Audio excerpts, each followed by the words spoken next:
I hope that in some small way I can bring some recognition to our school through the National Societies in Surgery.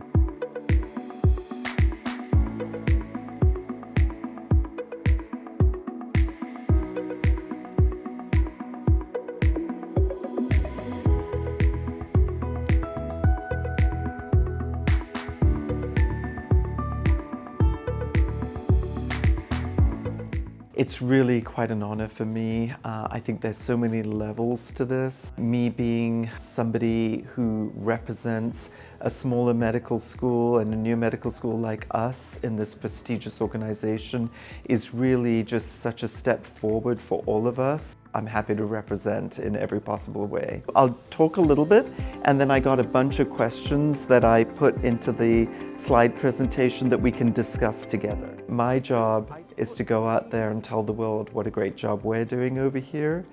To be recognized for this is really a recognition for the school, not for me, because you've allowed me to do this and just do what I love.